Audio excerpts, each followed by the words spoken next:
Salut, j'espère que vous allez très bien.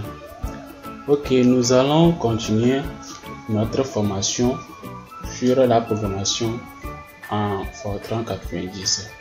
Aujourd'hui, nous allons essayer de continuer avec la méthode de résolution des équations linéaires. Donc, ici, nous allons utiliser aujourd'hui la méthode de dichotomie pour faire trouver des racines des équations. Alors ici, comme vous le voyez déjà, on dit que la méthode de dichotomie, ça permet de rechercher dans un intervalle que l'on découpe en sous-intervalles. Supposons que sur un intervalle AB, la fonction f est un 0 et un seul. Elle change de signe sur l'intervalle et donc le produit f de A fois f de B est négatif. Donc partageons l'intervalle en deux, ce qui donne le point x qui est donc le A plus B divisé par 2. Si le produit f de A fois f de x est négatif, alors c'est que le 0 recherché se trouve dans l'intervalle AX. Sinon, ça veut dire que ça se trouve dans l'intervalle XB. Donc, on répète encore la même opération plusieurs fois jusqu'à ce que la précision requise soit atteinte. Donc, ce qui va nous permettre de bien coder et de bien écrire notre algorithme. Alors, déjà, ici, ce qu'on vient de voir, c'est l'explication de la méthode de dichotomie. Donc, on a dit par la suite que deux critères différents sont possibles pour choisir d'arrêter ou non la recherche. Donc, la première, c'est soit l'on désire une certaine précision sur la valeur de x et donc on arrête à la recherche quand la longueur de l'intervalle devient inférieure à une valeur epsilon choisie à l'avance. Ou soit l'on veut que f de i soit proche de 0 avec une précision fixée à l'avance, donc c'est-à-dire la valeur absolue de f de i est inférieure à epsilon. Dans l'algorithme qui permet d'écrire cette qui va nous permettre d'utiliser cette méthode, c'est quoi? C'est l'algorithme de fausse position. Donc il dit que on initie A0, A0 prend la valeur de A, B0 prend la valeur de B et on calcule donc X.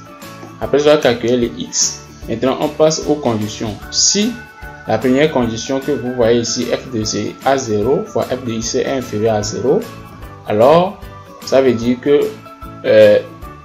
la valeur recherchée, comme on vient de le dire dans l'énoncé, c'est le 0 recherché se trouve dans l'intervalle AX. Sinon, la deuxième condition, ça se trouve à l'intervalle XB. Donc, on va s'arrêter à n itération, c'est-à-dire au moment où la valeur absolue de f de x trouvée est inférieure à epsilon. Donc, ici, on va écrire une fonction dichotomie qui va prendre en elle l'argument et la fonction a, b, epsilon et le maximum d'itération que nous pouvons avoir. Donc, sans plus tarder, voici, nous allons passer à l'écriture de notre fonction, de notre code. Donc, je vais écrire function.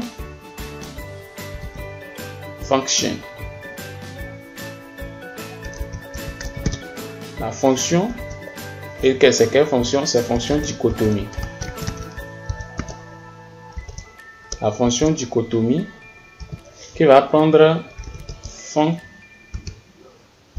A, B et epsilon avec max itération. Donc, c'est ça. Nous venons de commencer à écrire notre fonction and function dichotomie. Alors on revient ici. Qu'est-ce que nous avons besoin de faire? Nous allons mettre réel.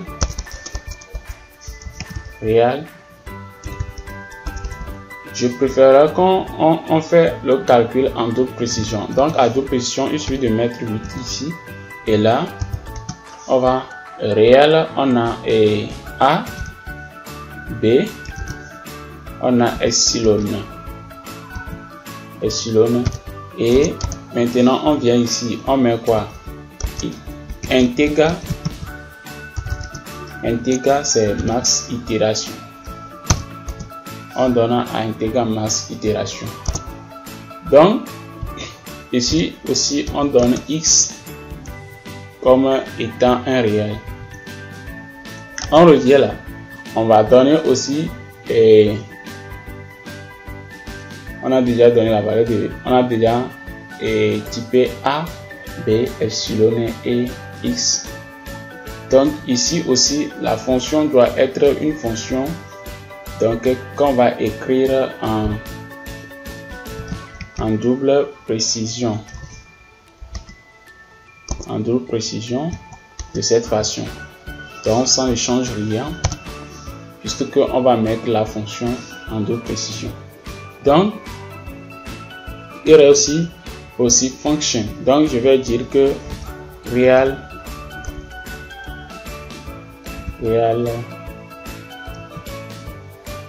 double précision external.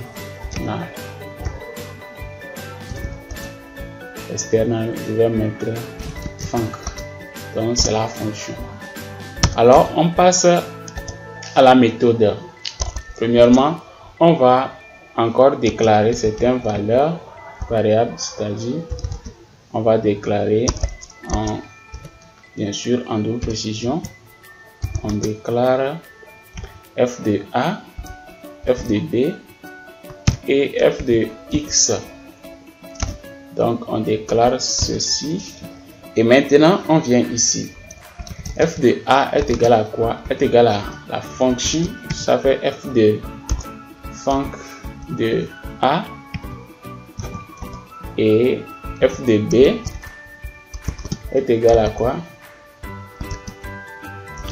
Func de quoi? De B. Et ici on vient, on va dire que quoi? Si, donc if f de A fois f de B est comment? Est supérieur ou égal à 0, then quoi?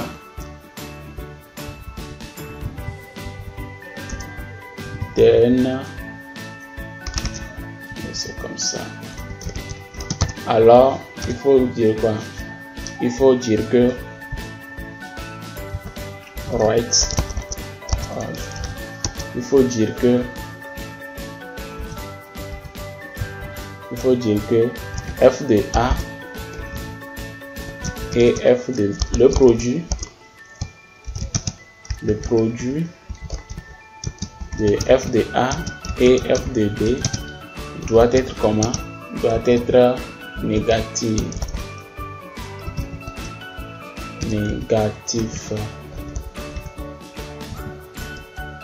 Donc et on met quoi? On met stop.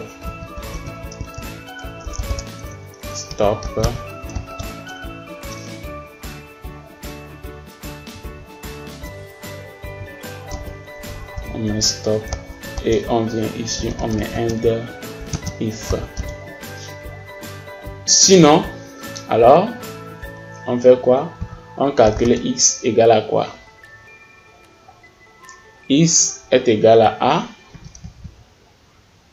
plus B, le tout divisé par 2. Donc en double précision.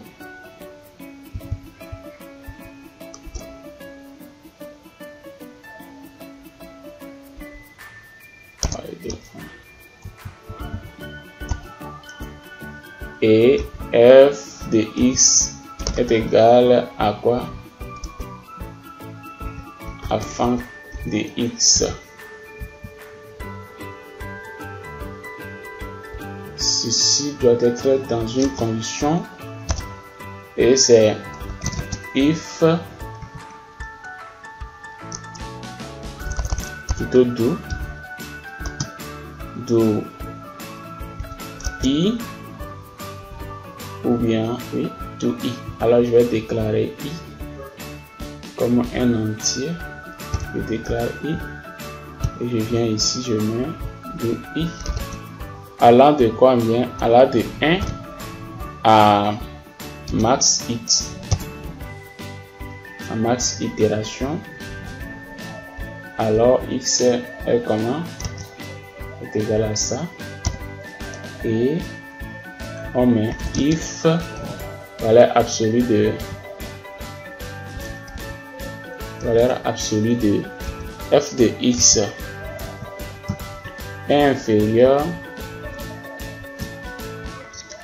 inférieur à epsilon then, ou bien si c'est ça là, donc faire quoi? Le programme s'arrête, il sort de la boucle. Sinon, if f de a multiplié par f de b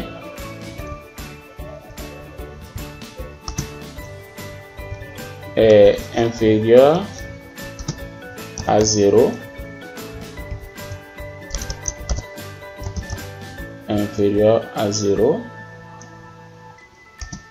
then si c'est ça là, alors ça veut dire que quoi? Le truc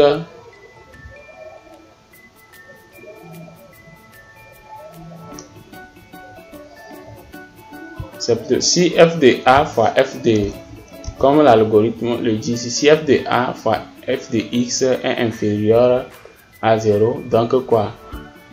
Donc ici x prend la valeur de x et f de b prend la valeur de f de b est donc égal à f function b. Sinon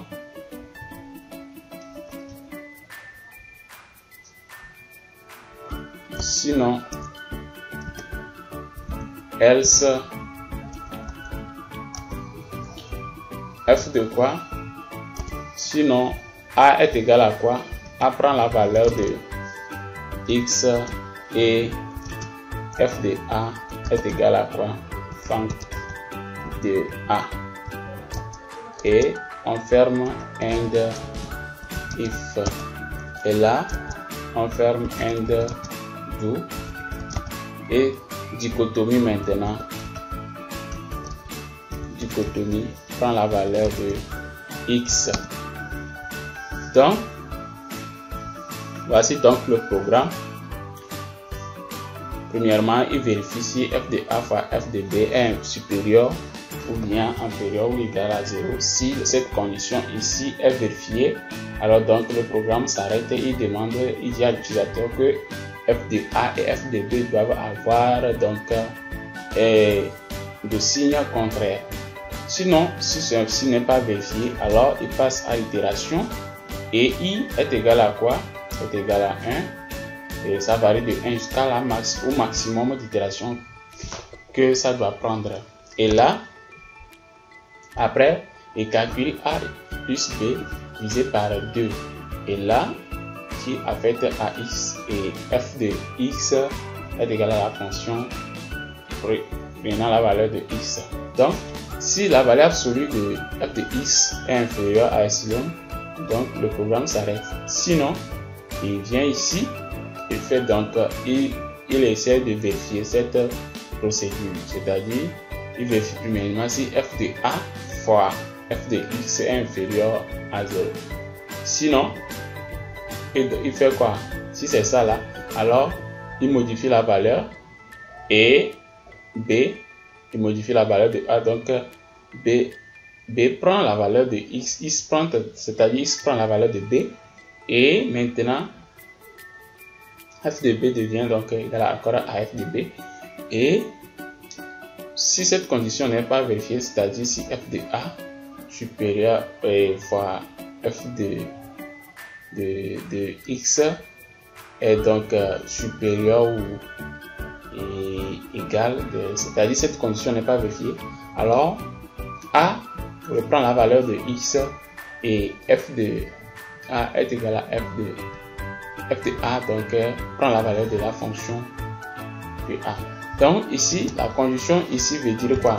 Ça veut dire que x ou bien le 0, c'est-à-dire le 0 appartient donc à quoi? Le 0 appartient à l'intervalle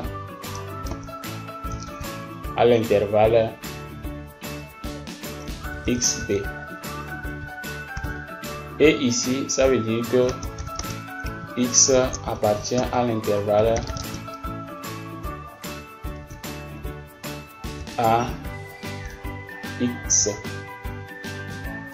C'est-à-dire que le 0 se trouve, le 0 se trouve entre l'intervalle là. Donc il doit rechercher jusqu'à ce qu'il ne trouve donc le 0. Donc le 0 se trouve entre l'intervalle là. Sinon, c'est plutôt dans cet intervalle là que le 0 se trouve. Donc, s'il trouve maintenant le 0, il attribue donc ce 0 là à notre dichotomie. Et là, tout est donc calme. Il nous donne donc la valeur finale donc, qui est, donc, va être stockée dans dichotomie. Alors, comme vous pouvez le voir déjà, donc ici c'est notre programme, notre fonction, l'algorithme qui permet de calculer, de stimuler ou bien de rechercher dans un intervalle et un 0, et avec la méthode de dichotomie, c'est son algorithme qui est donc ici. Donc, on va essayer d'utiliser cette méthode là dans une autre fonction pour vérifier si ça va marcher. Ça va nous donner une réponse donc qui est donc bon. Donc qu'est-ce que nous allons faire? On écrit le programme principal. On écrit un programme principal qu'on va donner le nom dichotomie ou bien test. On teste notre fonction sur un programme réel double précision et on met ici dichotomie 1 et ici on met réel 8, on met donc x et j'espère que c'est bon. Et puis ici, qu'est-ce que nous allons faire? La fonction que nous allons utiliser serait donc la fonction ln. On va utiliser la fonction ln. Ensuite, on utilise la fonction ln de x. Donc ln de x est une fonction, donc c'est une fonction et comment l'appelle-t-on? C'est une fonction intrinsèque. C'est une fonction intrinsèque. Donc, qu'est-ce que nous allons faire? Nous allons venir ici et écrire quoi? On écrit dichotomie 1, ça égale à quoi? Notre fonction dichotomie, qui donc on va afficher pour la fonction, on lui donne ln en truc là, en Fortran, c'est log. Et puis, pour la valeur de x, plutôt pour la valeur de a, l'intervalle, on va prendre pour a égale à 0,5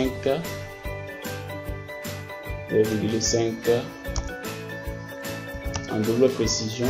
Pour b, on va prendre 2 en double précision. Pour epsilon, on va prendre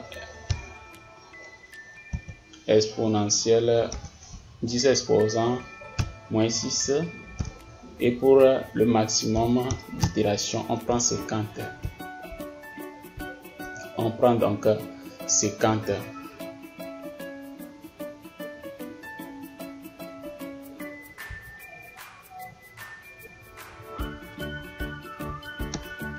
Et donc ici, on donne dichotomie. Donc, comme on a déjà écrit ceci, on a donc rempli les remplacements par leur valeur. On va donc afficher le résultat qui serait donc dichotomie 1. Okay, donc dichotomie. Donc, c'est notre programme test et c'est notre fonction qui est donc écrite ici. Ici, nous avons donc écrit la fonction et nous avons donc donné. Et avant, on avait mis, bon, on pouvait laisser ça comme ça. Réel à oui, à double précision. Et là, on ne définit plus celui-ci ici. Ou bien, les deux manières peuvent aller dans, ou soit vous revenez ici, vous mettrez le nom de la fonction, vous le typez, et puis ou bien vous mettez en même temps le type ici. Donc, et ensuite, on finit par écrire. Alors donc, dans le programme test, nous avons besoin de redéfinir les variables, c'est-à-dire on redéfinit les variables A, B, epsilon et le maximum d'itération. On les redéfinit ici et donc notre variable dichotomie que nous avons déclarée ici du type est en double précision, et notre fonction aussi, nous devons la définir aussi en double précision comme on l'avait défini là-bas. Et ici, ce sont des valeurs de A, B, epsilon et maximum d'itération. Ici, le dlog veut dire quoi? Dlog, ici, nous avons besoin de mettre ça, de dire au programme que c'est une fonction intrinsèque. Donc, c'est une fonction intrinsèque, donc, et il va reconnaître ça. Ici, on a mis dlog parce que quoi? Nous écrivons tout le programme en double précision. Donc, on a besoin d'écrire aussi la fonction en double précision. Donc, c'est pourquoi on a mis D ici. Donc, si vous écrivez ça en simple précision, vous n'allez pas mettre dlog. C'est-à-dire simple précision, là où on a mis les 8, ça devient être 4. Et là, c'est en simple précision. Ou soit vous ne mettez rien et c'est à simple précision. Mais si vous mettez 8, ça veut dire que c'est en double précision. Ou bien vous remettez, vous écrivez en même temps double précision. Donc à la place du réel. Donc c'est comme ça. Et là, on attribue donc à notre dichotomie 1 donc la fonction avec les valeurs sur leur place. Et là, nous finissons avec notre programme principal. Donc c'est le programme principal qui est ici. Et à partir d'ici jusqu'en haut, c'est notre je vais dézoomer ça un peu.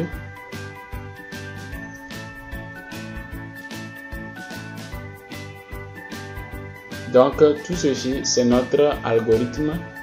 C'est l'algorithme qui nous permet, c'est notre fonction qui nous permet d'utiliser la méthode de dichotomie pour donc tester cette fonction.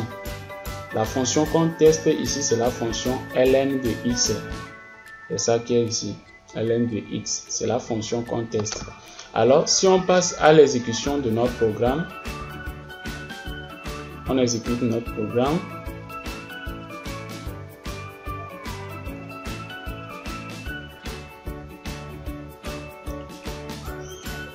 On va voir que notre dichotomie 1 nous renvoie comme solution 1. Donc, notre 0 que nous avons besoin de trouver, c'est quoi? C'est 1. Donc, et le 1 là, si on vérifie bien, le 1 est compris entre l'intervalle choisi, l'intervalle de 0,5 et 2.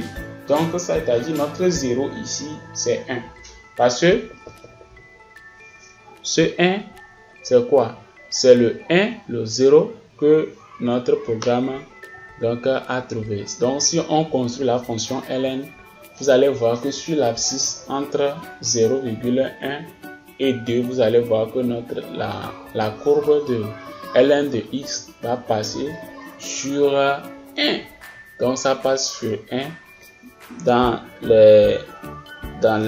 les axes, sur les axes des x, ça va passer sur 1. Donc c'est ce 1 là qui est donc ici. Donc si vous écrivez ce programme, vous utilisez ceci et vous calculez ça et vous ne trouvez pas 1 ou bien une valeur proche de 1, alors ça veut dire que votre programme ou bien votre algorithme est mal écrit. Donc on peut tester ça sur plusieurs fonctions. Par exemple, je vais changer ln en sinus. Donc des sinus et ici aussi des sinus. Donc c'est-à-dire notre fonction c'est des sinus, c'est-à-dire notre fonction c'est sinus x.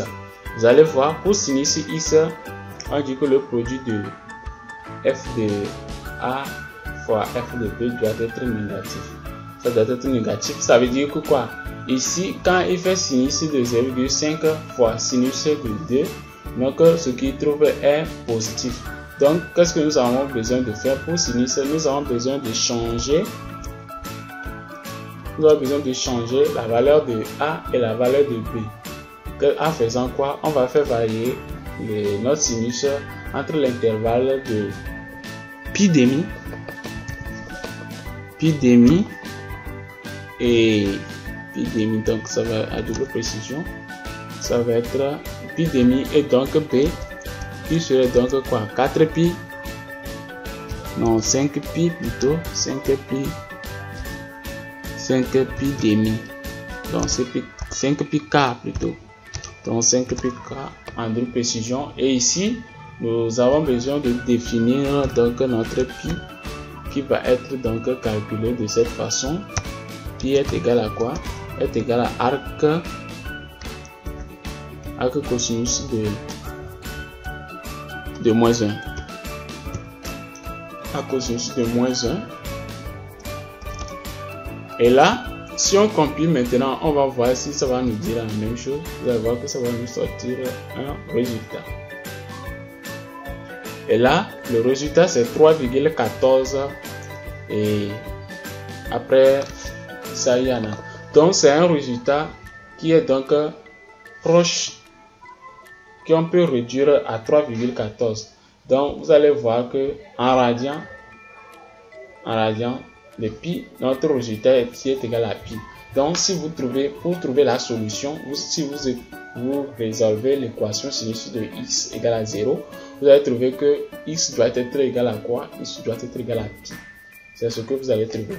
Donc entre l'intervalle pi demi et 5 pi quart, vous allez trouver que notre solution est comprise entre ces deux-là et qui est donc égal à quoi? Égal à pi. Donc ici vous avez, là ça veut dire que c'est bon. On peut tester aussi sur quoi? Sur la fonction cosinus et trouver pour cosinus. La fonction cosinus. Pour cosinus, la même méthode, on garde les mêmes A. On va voir ce que ça va donner. Oui, ça donne 1,57. Ça veut dire que si vous résolvez l'équation et cosinus x égale à 0, vous allez trouver une valeur qui est donc, si vous ramenez ça en radian, vous allez trouver donc 1,57, donc qui est donc la solution de cosinus x pour la méthode en utilisant la méthode de dichotomie. Donc merci de nous suivre. C'est de cette manière là que on écrit la fonction dichotomie. Donc pour les autres méthodes aussi, dans les jours à venir, nous allons parler de la méthode de nous aurons parlé de la méthode de Fospa et la méthode de Newton-Raphson. Donc n'hésitez pas à rester sur notre chaîne pour recevoir des nouvelles notifications. Abonnez-vous et activez la cloche de notification pour ne rien rater de nos contenus visuels. Nous allons évoluer et écrire des choses plus intéressante que ce que nous sommes en train de faire. Donc, si vous aimez, laissez un pouce bleu, likez, commentez et partagez la vidéo et abonnez-vous aussi. N'hésitez pas à activer la cloche de notification. Merci et à la prochaine.